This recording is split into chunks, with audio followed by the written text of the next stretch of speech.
What's up guys, welcome back to the channel, and today I am back with a video where this time once again, we're going to compare two NBA legends, one from the past and one in the current NBA. The players I've chosen are Larry Bird and Kevin Durant.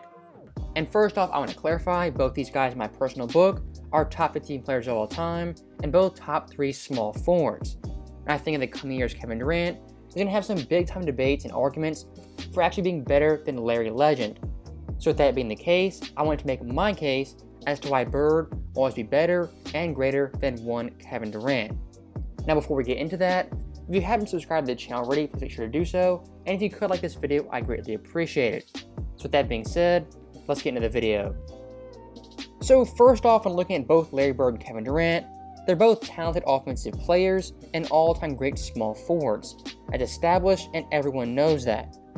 But when I look at both these players, there are some really big differences on their impact on winning in a team overall.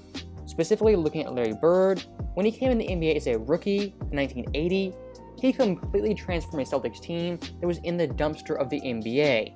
And looking at both these rosters with Bird and without Bird the previous year, they're fairly similar and definitely comparable. On both these teams, he had one 20-point scorer and 8 guys in double digits. And when you go more in depth on both these teams, before Bird and with Bird, the 80 Celtics drastically improved, with their only big improvement being Larry Bird. Look at the 80 Celtics, 5th in scoring, 6th in opponent scoring, 1st in SRS, 1st in net rating, 2nd offensive rating, 4th in defensive rating, and they won 61 games, the most in the NBA. Only a year before that, Boston was in the bottom half of every category in the NBA. And to clarify at this time, there are only 22 teams in the league. So in all these categories, they're on the bottom quarter of offense as well as defense. And in total, they only won 29 games and had a 20th best record out of 22 teams. And looking past Bird's early years, look at 1988, Bird's last prime season.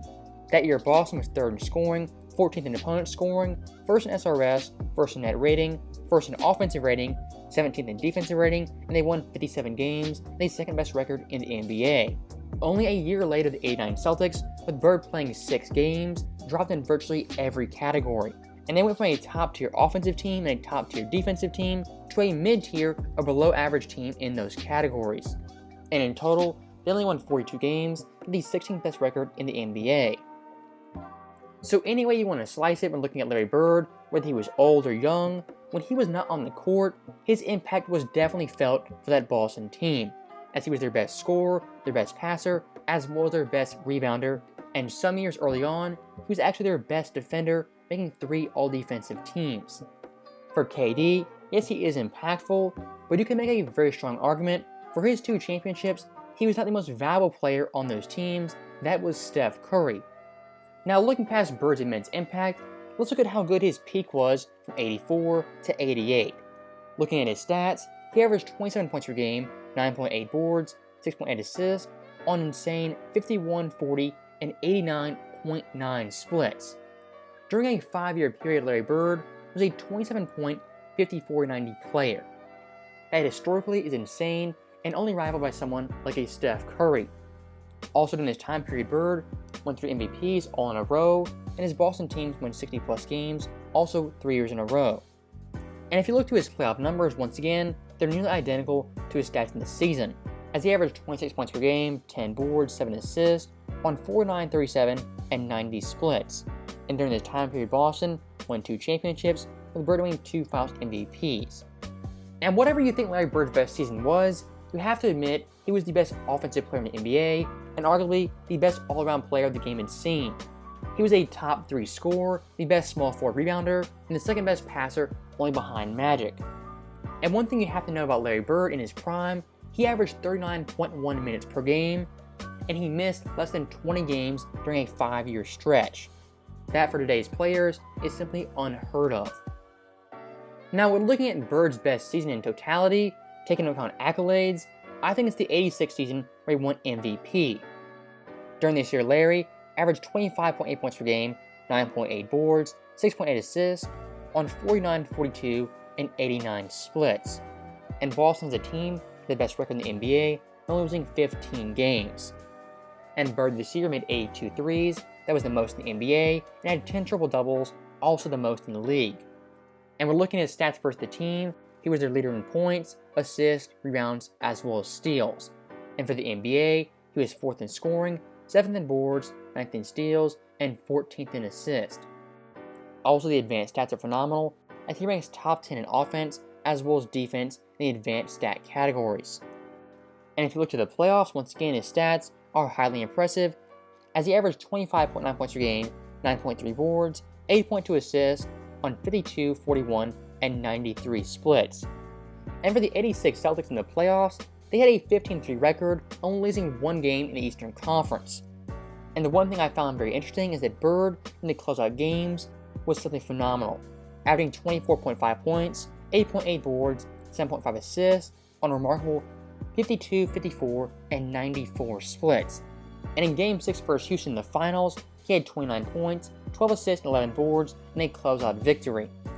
And speaking of the NBA Finals, Larry Bird, in my personal view, played tougher finals competition than Kevin Durant. Look at Larry Bird's 5 finals appearances. In 81, he played the Rockets, 84 the Lakers, 85 the Lakers, 86 the Rockets, and 87 the Lakers once again. On those teams, he is some of the greatest players of the decade. He had Moses Malone, Calvin Murphy, Hakeem, Ralph Sampson, Kareem, Magic, Worthy, Michael Cooper, and older Bob McAdoo. And specifically looking at the Lakers, those 3 teams are better than any finals team KD ever played. And Bird beating the 84 Lakers was a massive upset at the time. And one thing from KD's legacy that always has to be mentioned is that he went to a 73-win team after blowing a 3-1 lead to them in the Western Conference Finals. Larry Bird for his entire career played on one franchise and was loyal to Boston. Kevin Durant made the weakest move in NBA history by going to Golden State. It's a fact, and it simply just happened. And when looking at his resume, you have to evaluate that. Now, also when looking at Bird's overall game, one thing he thrived at was being clutch. As in his time period, he was the most clutch player in the NBA and hit numerous game-winning shots. And in total, he had 4 career buzzer-beating shots, all those coming with Boston trailing in the game. In those 4 games, he averaged 41.3 points per game. He scored 38 versus Phoenix, 48 versus Portland, 32 versus Detroit, and 47 versus Washington. No other player in NBA history has multiple 45-point buzzer-beating games. And also, Bird is the only player ever that had back-to-back buzzer beaters in consecutive games. And when looking at his career, he had 21 career game-time go-ahead shots in the final 24 seconds. Also looking at Game 7's, Bird averaged 27 points per game, 9.3 boards, and 6.8 assists. In closeout finals games, he averaged 24 points per game, 11.2 boards, and 5.7 assists. So Bird in the big-time games in the finals and the playoffs, in Game 7s, he always came through for his team and was clutch in the final moments. I think that for a basketball player is a pretty big thing when evaluating their overall game. Now, after looking at all that data, all those facts, my closing argument has to do with the fact Bird is just a better overall basketball player. When it comes to scoring, KD is the better player. When it comes to passing, Bird has a huge edge on KD. Basketball IQ is in Bird's favor. Shooting the basketball also in Bird's favor. Clutch definitely in Bird's favor. Basketball mentality 100% in Bird's favor. One-on-one game, it's in KD's favor.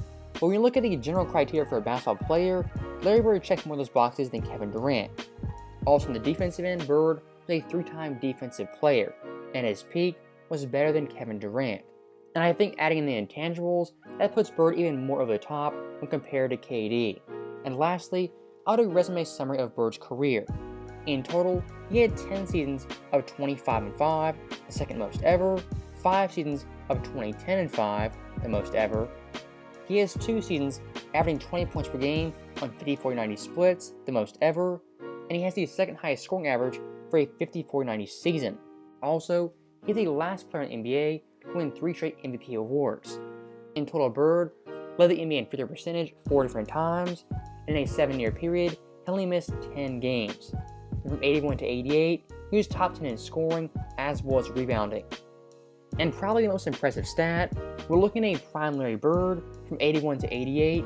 He was top 3 in MVP voting every single year.